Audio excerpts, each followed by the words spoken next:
Yeah, it works now. Hello, everyone. So I'm really excited, honestly. So this is a presentation, a PD, about differentiated instructions. Okay, so let's go on and check the outline of the presentation. So first, I'll share with you the objectives, and then together we'll define differentiated instructions, and then we'll explore 4 scientific-based strategies. And well, the part about your opinion, it matters the most. Please share your opinion with me in the comments because, teachers' opinion matter the most. And then, of course, the references for my PD. So differentiated instructions, they are student-centered instructions. So student is the center of these instructions and why you do it overall to help the student. Also, teachers are proactively planning and collaborating, which means you cannot be in the class and in the spur of a moment, if there is a question, your objectives, you're teaching your objectives, and then one student did not understand at all, you think, well, okay, how about you go to the reading corner and read the story again. Now, you are differentiating the content of your lesson, yes? So you're asking the student to read again, or maybe listen to this audio, maybe how about you do this worksheet? Now, this is not differentiated instruction this is not proactive differentiated instruction. If you want to do a proactive differentiated instructions, you have to plan beforehand. So before you go to your class, you have to plan for things that may happen in the classroom. So you will assume some assumption about your students' learning. You will assume if the student gets it at this point or not. So you will plan all those things. Also, we have teacher assess students' content, process, and products. And this is what I will focus on mainly. Now, let's go back and brush some, the history of differentiated instructions. Now, in the 19th century, differentiated instructions exist. How, you may ask?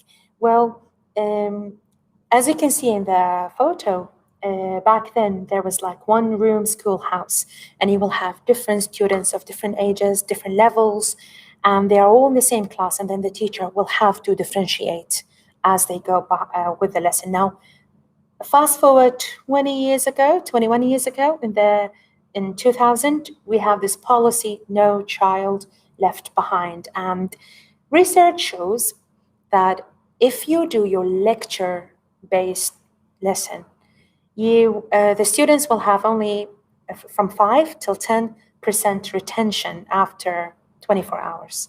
And that's not something this is not what you plan for in your teaching. Now, if I want to define differentiated instructions so plainly, I can say it's teaching the same material to all students, but using different strategies. Simple as that. Now, teachers who practice differentiation in the classroom may design lessons, and this is proactive differentiation. So you design your lessons beforehand. Group students, now you group the students based on the level, on their abilities, just whatever you think, whatever you feel is benefiting your classroom, because each class is different. And also multiple options in terms of you give the students the choice, the voice and choice. And also assess students' learning. This is all what teachers may do, teachers who practice differentiation may do in the classroom. The effective strategies that I want to discuss with you, they are 4. So content, process, products, and learning environment. Content. So the content, or another way to put it, is the input of the lesson. The input of the lesson. I have some notes here and I will go with it. So like I said, the content, or another way to put it, is the input of the lesson, the material, the raw material. So if you want to cover the material of the lesson, now the lesson covered by you, it depends on the curriculum, the standards. So in my school, we have Common Core State standards. Other schools, they have different standards. So based on this, but basically the content of your lesson.